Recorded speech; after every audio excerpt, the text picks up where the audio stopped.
Okay, so Okay, what so do the redaction do the week redaction 6? week I got that right six. this time, I got that right. and I got the legend And himself, I've got the Brad, legend himself, Rick with it. Rick Uh, Wither. how you doing, Brad? How you doing, Brad? I'm well, Greg. How are you? I'm good. I'm good. I'm good. I'm good. It's 10 p.m. for me It's here, 10 p.m. for and me here. what time is it for you And there? 2 p.m. is what it? time is it for you there? 2 p.m. is it? It is. It is. There Yeah. you go. That time There you difference go. must be why I'm What's That treating time myself difference twice. must be why I'm myself twice. Yeah. It's also fantastic for the draft too, because I'd wake up at 2 a.m. and then on a Saturday morning and try and get to work by 8. So those are always fun. Yeah, logistics of Yeah, the time logistics of on the time gridiron on clock. the gridiron clock. That's right. Yeah. What sort of how do you wake up the What game sort of, then? Are how do you you wake up the is it game then? Well, it was so.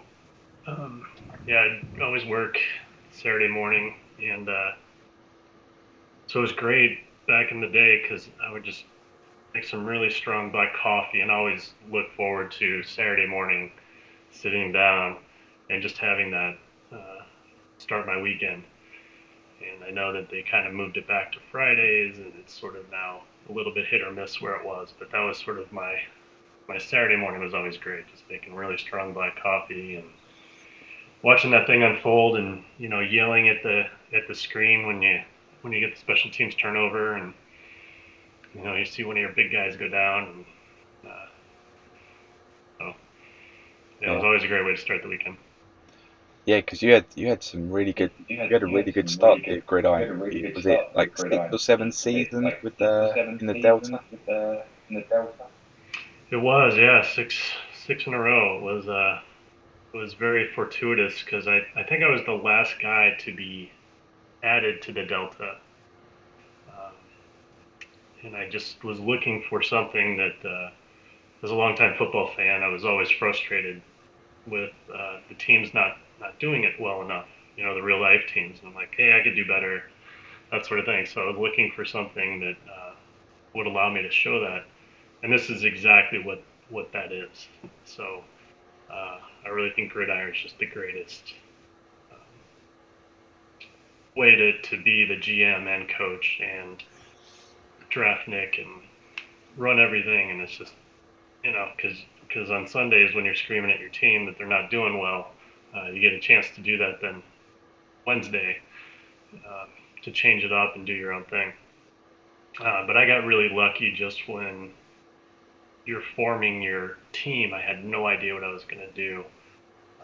And one of the guys reached out, Chris Weiss, and really helped me sort of figure out how to do it, and just was like, just be good at really one thing when you're setting your offense. Make the other team stop your one great thing, and make sure you have a middle linebacker and a strong safety. And Mhm. um, so when I created my team, I just did all those things of trying to get the best QST at the big positions of rookies. And I think a lot of other guys, when they started, they had some higher end guys that were older and tried to win, and because nobody knew what they were doing when you're doing a team creation. I think all of us in the Delta were all new and didn't have a lot of other input, and so I just got lucky because I created almost a team of all entire rookies. And man, that first season I was horrible. It was brutal. I was just getting shellacked everywhere, and I was having an absolute blast doing it. Um, I was like, man, I can't wait till I actually start winning some games. Then this game's going to be really fun. So I was hooked from the beginning, even though I was getting crushed by 40 points every week. So, and it just got lucky. Then all those guys stayed with me, and then I drafted a few guys here and there after that, to fill a few holes, and um, yeah, it was great. So, Yeah, but I made a lot of great friendships in the Delta. Those guys are awesome. It's an amazing community. A lot of great writers out there, which I think really makes a league. Putting out content and doing videos, and So really appreciate you doing this because it really, I think, makes the league, um, give it that defining thing and makes interest, keeps up interest. Um, and I got to hand it to those guys in the Delta for sticking with it because, um, my team was really, really good, and it wasn't fun for a lot of them to watch me win that much. But all those guys were fantastic about it. So Yeah, I think you've yeah, managed to condition them really well because now they just watch Aaron and Lee win a lot. So it's that's right. a theme in the Delta. Right? A theme in the Delta. I know it is. It, it was a shame as It, well that. Sorry, it go was on. a shame as well that. Sorry, Paul. No, go ahead. I was just gonna say that I was just Matt going to say was that Cooper was Matt gonna try and join us as Cooper well, was going to and try and join us as Patrick, well, and and unfortunately they couldn't make it. Patrick. I think I Unfortunately, couldn't counted make it. between I think yourself, I counted between yourself, well, everybody else in the room. I think we had everybody else in the 15 room. I bowl think we wins had between us if 15 we'd all bowl got it wins together. So between us if we'd all got it that would have been together. quite So cool. Oh that would have wow, been quite cool. I've that's only great. I've only got That's the great. And I know I've when I first got into the Atlantic, you were one of the top dogs here. I know I was trying to chase you, and you were handing it to me when I first got in the Atlantic.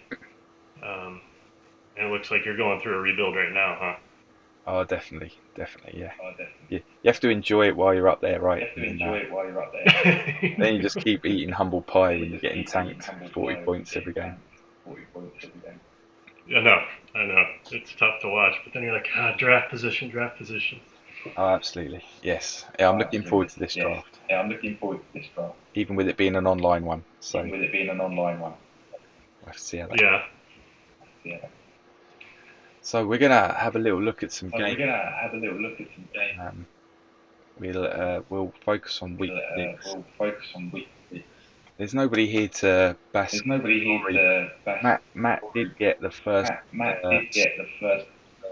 he got the first score He got the spot first on score this spot week. on He called this the week. Generals Heroes Called the 27 Generals 24. Heroes 27-24. He managed to win it this week. He Yeah, managed to by win the it way. this week. Yeah. Yeah. Yeah. Any games you liked this week? Any Predictors. games you like this week? What's that? Were there any games that you Were watched there any games that other than yours? watched Thought that was a other classic. thought that was a classic? I know I was watching a little bit of the Meerkats Outlaws in our division game. I'm just, the Meerkats. I think the last 2 seasons have just had a phenomenal defense, um, but almost struggled to get out of their own way offensively. And so I was sort of curious how they would do against that Opal City offense. And it was actually a really good game. But yeah, the Meerkats have just a fantastic defense, so they're kind of a struggle. But yeah, it's like most of their scores every week. Um, Yeah, another Yeah.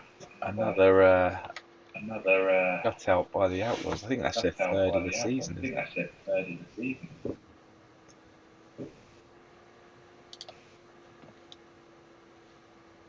Yeah, three of them. Yeah, 3 of them. So that's not bad going. So that's not bad going.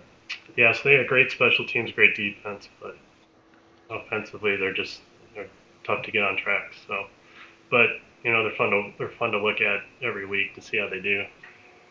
Yeah, Because he I might have a get feeling another. at some point they're going to tip. He might get another shutout this week. He might get another shutout this week. Right, let's have a look at the week Right, let's 6 have a game. look at the week 6. So the one you picked out was So the the one you Barbarians picked out was and Barbarians. this looks like the biggest game of the This week. looks like It doesn't look like game there's of the much week. else out It there. doesn't look like Um, there's else out there. what's your thoughts? What's your thoughts? Yeah, so I believe the Barbarians are favored by a couple points. I know the Generals have that amazing passing offense, and so it'll be really interesting to see. Um, the Barbarians have a really good passing defense, so it'll be interesting to see how they match up going in. But I think it's a 5-0 team versus a 4-1 team. So yeah, there's not a lot of great games this week. We're kind of talking about it. It's a lot of division matchups where it's kind of first team versus lower team. But this is the game of the week so far. So should be a really good one. Yeah, it's Yeah, a soft spot for the Barbarians. top spot for the Barbarians. Richard's been on that rebuild. Been on that rebuild. It might be the last season that he's Might be the last thinking, season I that he's might be have thinking give it a shot. might be have a give it a shot. Injuries. Yeah, I think the Barbarians are one of the older teams in the league, I believe. Yeah, I think they're right up there. Yeah, I think they're right up there.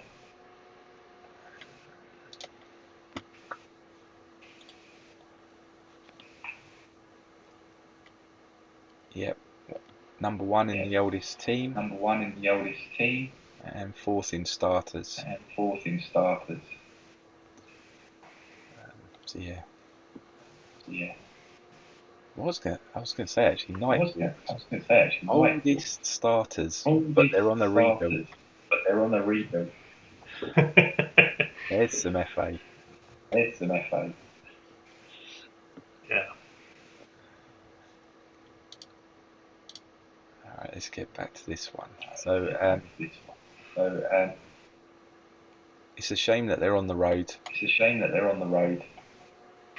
And the Generals are a solid team. And the Generals are a solid team. Heroes this week. Yeah, I think the Generals handed it to me last season pretty badly. Gave me some humble pie. So I know firsthand they're a good squad. So, what are you going to go with on the prediction? What are you going to go with on the prediction of this one, right?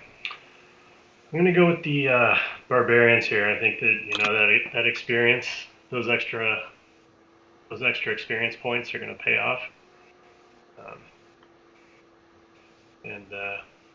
Yeah, I think it's going to be a heck of a matchup. But like you said, the traveling and not being at home may make the difference. But I think, like you said, it's maybe their last hurrah with this crew, and I think they'll go out in a blaze of glory here.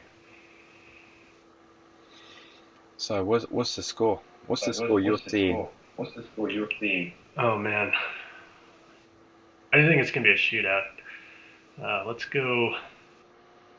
Barbarians 42, Generals 38. Nice. I'm going to back the Barbarians as well. I'm going to go slightly low. I'm going to go 27. 20. Yeah. Go with that.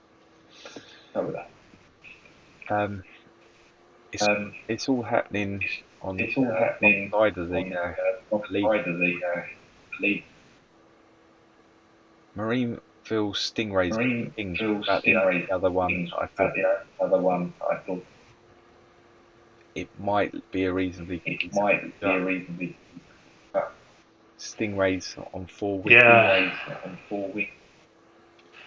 I know the Stingrays. I was just noticing that they have the best offense in the league, and they just run it up. Yeah, they're tough to stop unless you've got those D tackles and flex the edges. They're just really, really tough to stop, and quite frankly, the envy of the guy who won my titles by.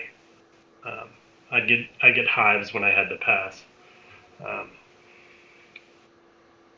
Yeah, if I wasn't running it up the middle, I was upset. So I appreciate what he's doing over there. And I know when I inherited the Redcoats, they had a few pieces here and there, but they had a long passer and a long receiver that could go deep. And so I decided, hey, I'm gonna venture into the world of the deep zone threat, and kind of some mixed results here. And I know Kendall Howell put in a video about his struggles with it when he showed all of his players, and like he had a stud quarterback and a stud deep zone receiver, and um, the guy was throwing 4 interceptions a game, and I'm realizing that as well, and that's tough. I did talk to LJE a little bit to kind of set my formations, um, to go with the 3 wide to try and maximize all that stuff and get rid of the tight end, which, man, when I was running I-form forever, I loved the tight end, and you can mix and match, and I know that there was, I think every 2 or 3 years, you get a new shiny object in Gridiron, and I think right now it's returners, right? Because everybody wants the big returners because a couple guys have won games with those things single-handedly. And unfortunately, I traded Opal's returner to him in a trade because when I first got to Atlantic, he offered me a high round pick for my returner. I was like, sure, no problem, because I remember back in the day they weren't worth anything, and now they're winning games single-handedly.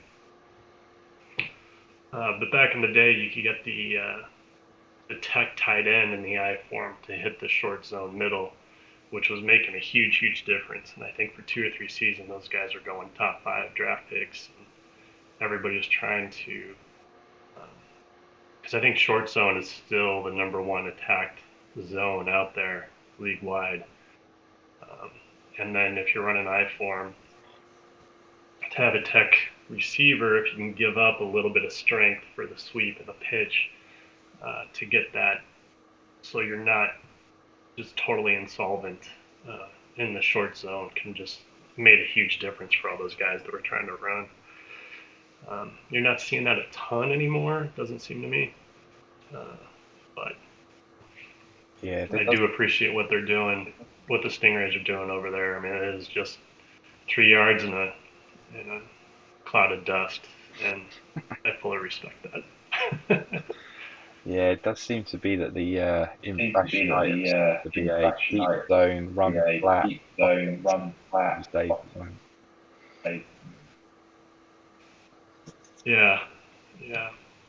I know, and it feels like that the halfbacks aren't as shiny as they used to be either. I know guys used to try to win with those guys single-handedly because, if I'm not mistaken, offensively, they relied less on offensive line and anything else more than any other player, right? So, I mean, if you had a fullback that didn't have a great center, um, he would struggle a little bit. But I think with the run flat, it's more based on just that player more than any other play. Um, so I know guys were going big on halfbacks for a while, sort of like instant offense if you didn't have the line. But I'm not seeing that anymore. And I know Kendall won for a while. He had like level 22 halfback that was just a stud and nobody could stop him. And you get like a level 15, 80 strong linebacker, and that guy was running over him. So,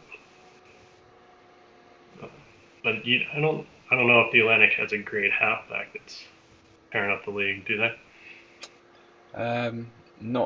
Not anymore. There was the Mo Bears.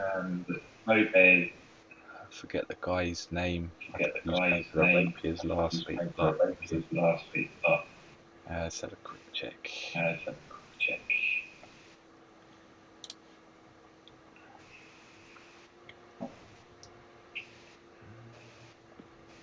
Oh, this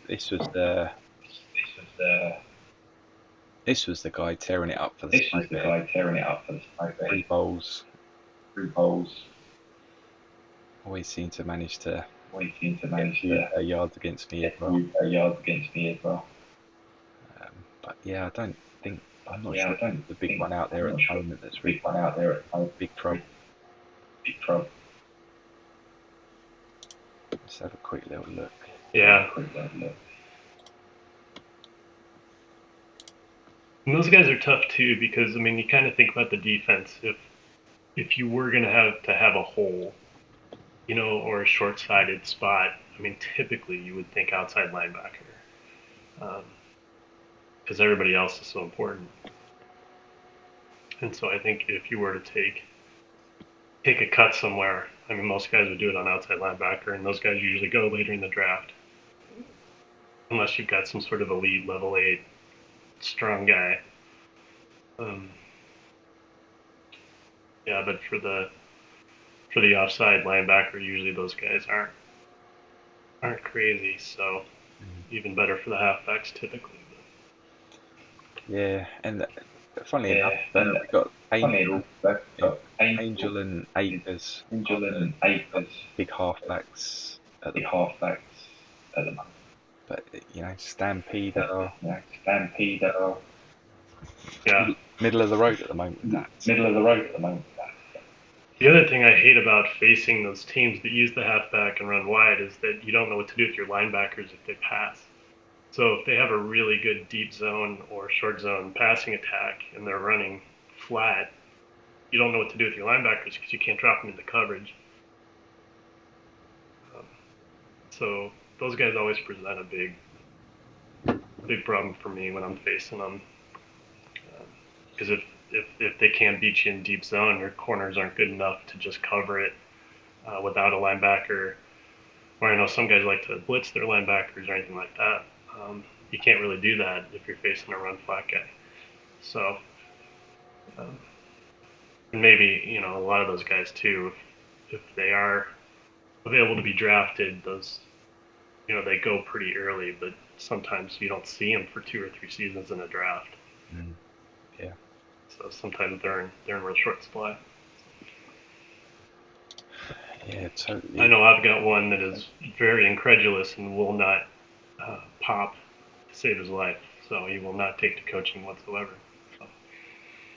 Is that the OB you're talking about? Is that the OB you're talking about? No, I'm a halfback. Oh, you're halfback, right? Yeah. Yeah, coaching's been mixed for me this season. It's like I got loads of rookies, so the rookies pop in. But anything age 1, 2, coaching, nothing. That's got to be frustrating. Maybe you can. I've always sort of heard this debate forever in Gridiron, and maybe you can shed some light on it because you're going through it right now. But the big thing I was always told, especially guys, that you go through a rebuild and even you stockpile draft picks, especially for 1 or 2 drafts. The big knock on that is that you don't have enough CPs to go around to coach them all up. Is that something you're running into, or something you buy into, or? So midway through now, starting to get some of the rookies are starting to max out, so I'm starting to be able to look at some others. I don't think I'm going to be where I wanted to, but I did have 22. So Wow. some of them are kind of like, well, wait and see what mid-season MSAR looks like. Maybe I'll come into them if they're looking good, like strong or something. But yeah, I definitely have to vary on what my priority and what were the ones I was willing to leave behind.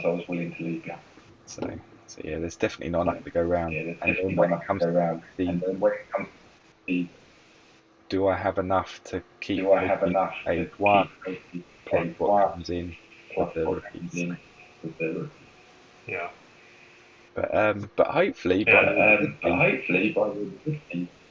the ones that have done well, they're the ones that carry on with the journey with the rookies that come in this season.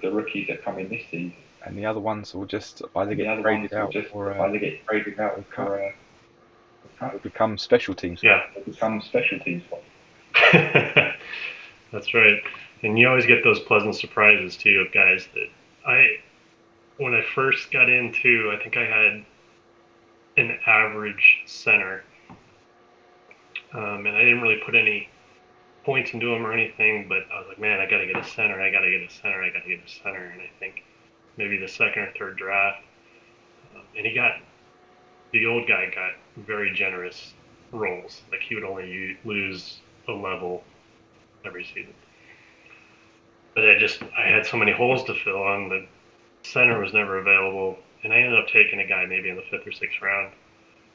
And I think maybe I was throwing 1 or 2 points into him just to see. And it's just one of those magical things that you always hope for, where he got 4, and then he rolled, or he got an extra 2 in the off season, and then he got 4 the next year, and then all of a sudden, you're just like, this is a gift, and this makes up for the first rounder that I put 5 or 10 into every week and will not move. Yeah, always love those ones. I think I've had at least 2 8-rounders pick 31 or 32 that have just done things and gone from like a level 3 up to a level 15 or something, and it's like, oh, well, you're a starter now. So that'll be not great QST. Look what I made. Yeah. Yeah, I know. That's how you get those guys, right? Yeah. Right, so Stingrays and Kings, what are we going to put a score on that one? This, let me I'll go first on this one. I'll take the trophy a little bit. So I think this is the Kings' first playoff game of the season. If they lose this one, that's probably season over. I'm gonna go with a. No, I'm gonna go 23 into 23 on this one. Stingrays, let's say 17 to 27. I'm gonna go with the Kings for that one.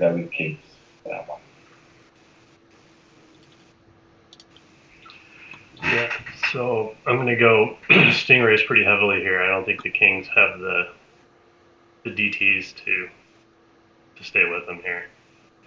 I think the Stingrays are going to roll over and probably say 35 to 20, I think.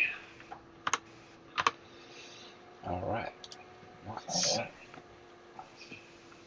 And then, just because the Redaction's the only place that gives a little bit of a spotlight to Monday Night Football. We've got the Stallions against the Heroes. I think the Stallions are getting absolutely smashed again this season. 0-5 against the Heroes at 2-3. I'm not going to spend too much time thinking about this one, to be honest. And let's just have a little look, see how badly it's been. So yeah, I think it's going to be another runner. Yeah. They might get a couple of field goals. Let's go 42.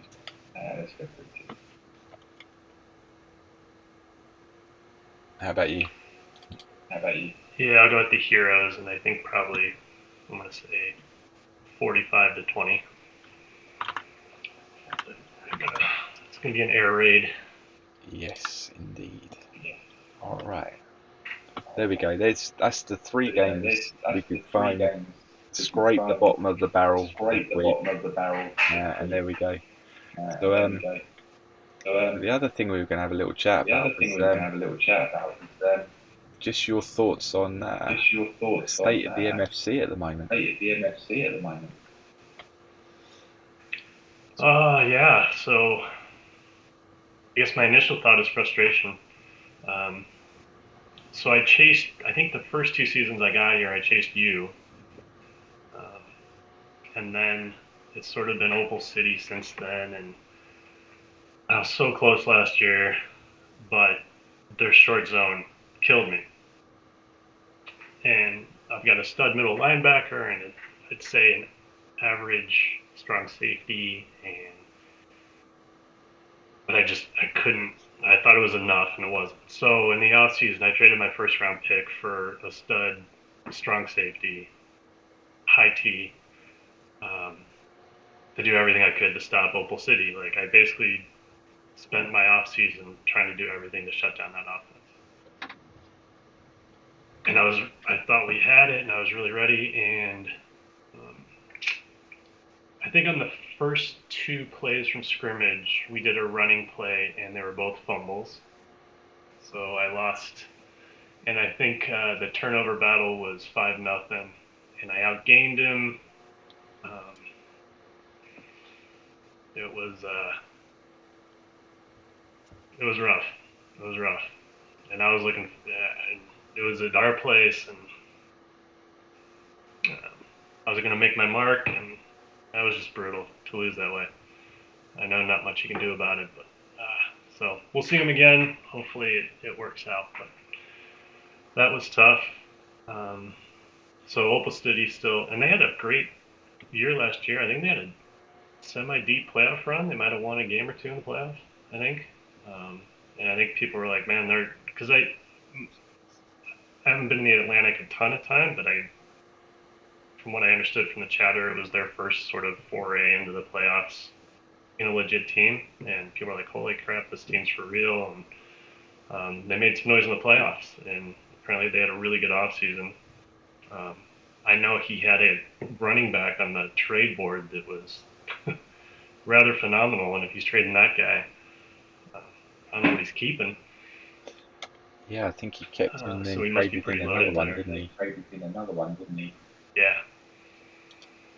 Yeah. So I mean, they're loaded, but man, I thought I had it to stop him, and I didn't. So that was a tough one. Yeah, that's a horrible And then one. I think the week before, just like an old-fashioned LJE handed me, just crushed me. Yeah. Yeah, so Good. what went wrong here? What went wrong here? Just, I think playing LJE was the problem that went wrong there. Yeah, I don't know. So it was that thing too where I was having a lot of success running, and I like running's been an aspect of my team pretty much everywhere, and I can't run on Lee. I just whatever he has figured out defensively to scheme for the run gets me every time. And obviously we didn't throw it very well either, so I just couldn't run on him. And the yardage wasn't crazy different, but the score was. So. Yeah, because but is it this guy? Yeah, you see, he Yeah, seems to have the he strong seems to DE, have the strong DE. and he's got the He's got strong DT, strong DT. and then does he go with this? And then he's got the Go quick with, one on the and right. he's got the quick one on the right. I'm just, I must, I'm just maybe these two are just massive. these two are just Boca Gold and Sparkman, Gold and Sparkman. you know, big 60S Big DE 60S. D. He He seems to be able to shut the seems to run be able down pretty to well. shut the run down pretty well. yeah, and I think that's what I'm sort of, at least that's my newer trend right now of just what I'm seeing, that having the high Q 65 D end isn't really what it's cracked up to be. Maybe that guy gets a couple sacks a game, but is he really altering the outcome of the game? And I know, guys spend a lot of money on those, a lot of draft capital, a lot of CPs. But now I've seen some guys, and I just started doing this with one of my DNs, of making him a 60 strong DN,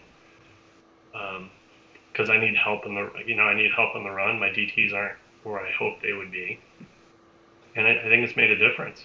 And I guess I'm giving up maybe sacks.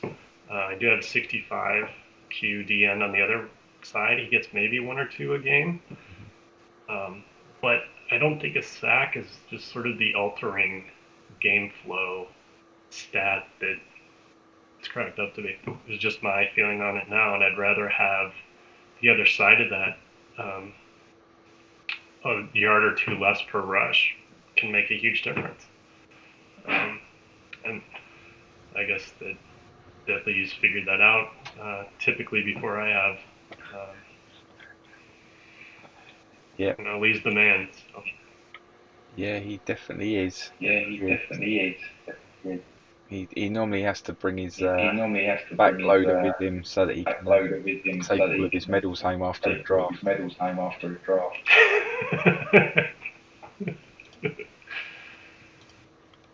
Yeah, but Lee and I used to go back and forth in the Delta, so he's He's one of my best and oldest friends over there.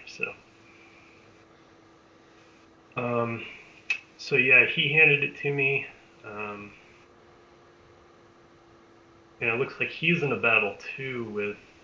I can't figure out what Kendall's doing this year because I know there was a big thing about how he was going to rebuild. And just talking about this, I think he traded me a high Q defensive end in the offseason. So I did pay for one.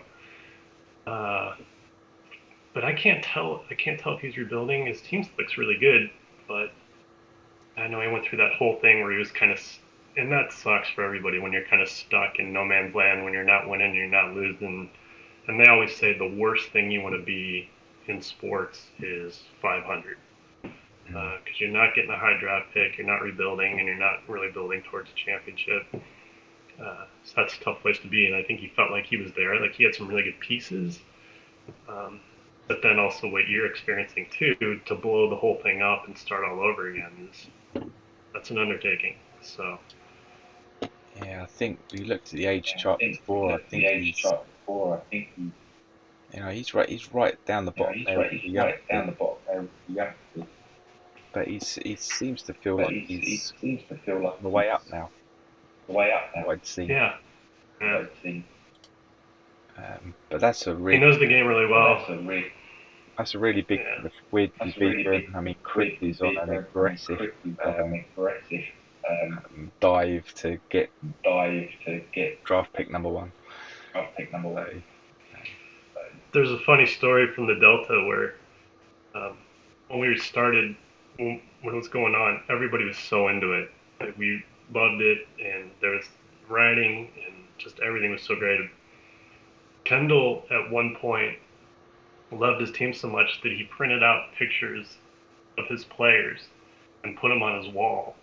And then if they were injured, he would put something on those pictures. So he was able to look at all his characters all day long. And that's a guy that loves gridiron. Oh, absolutely. And wasn't Chris was in the Delta as well, wasn't he? Chris Weiss? Chris McDougall at the Nighthawks. Yes. And Chris and I talk draft strategy most off seasons. We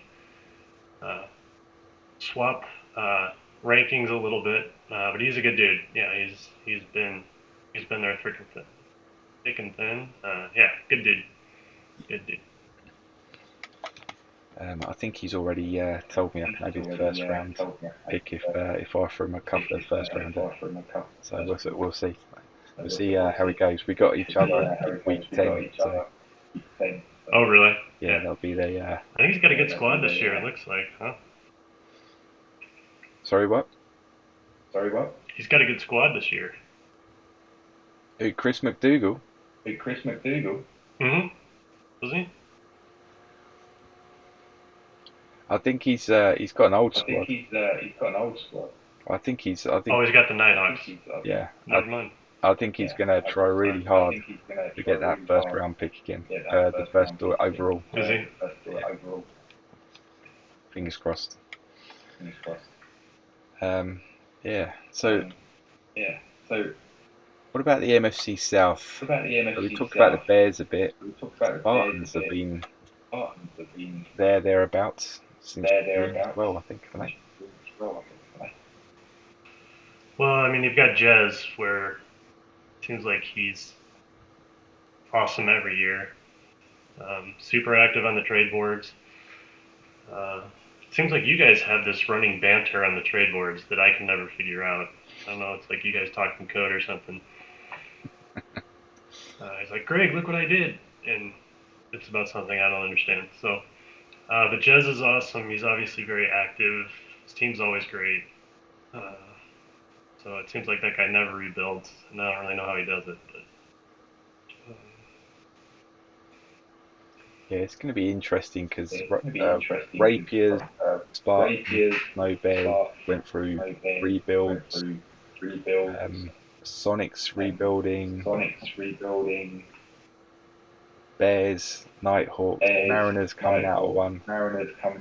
This whole MSC picture could just change within 2 seasons. Yeah, it seems like there's a real have or have nots, and I was looking at myself there just for the playoff picture, and it looks like right now I think I'm 6 teams get in, I'm number 7, and it's going to be tough to catch because it looks like a couple of those divisions you've got 4-1, 5-1 teams.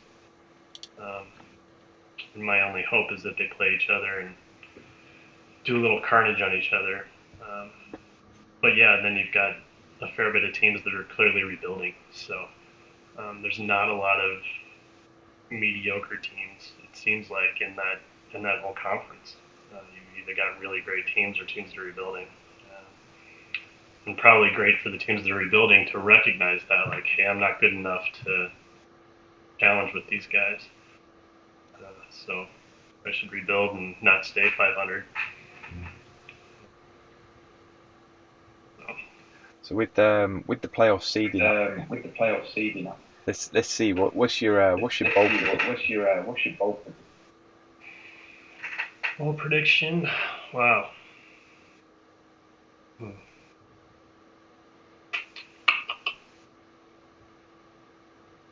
I will probably take the Stingrays versus Jez. Stingrays against the Spartans. The Spartans, yeah.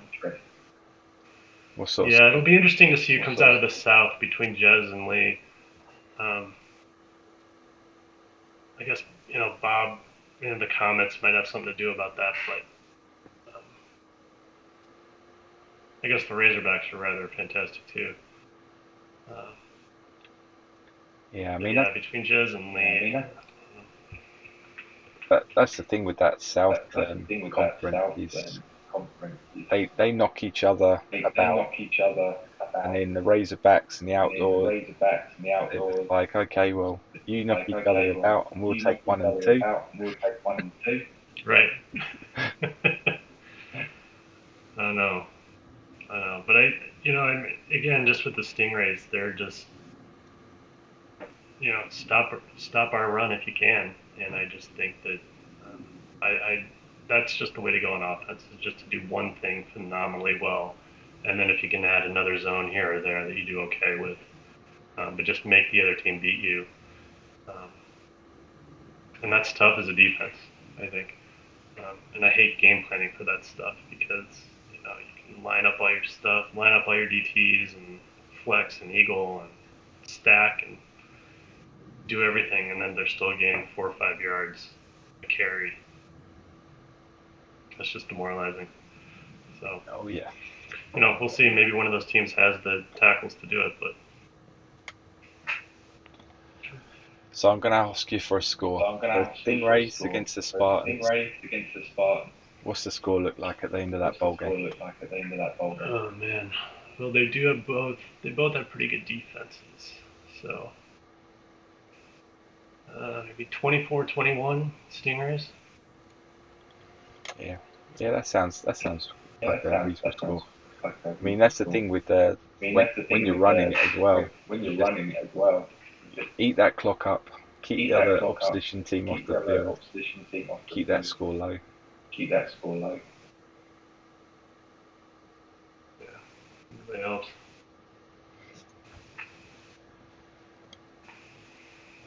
Okay, all right, so there we go. Nice little summary of the MSP there. And thanks for joining me today. Brad.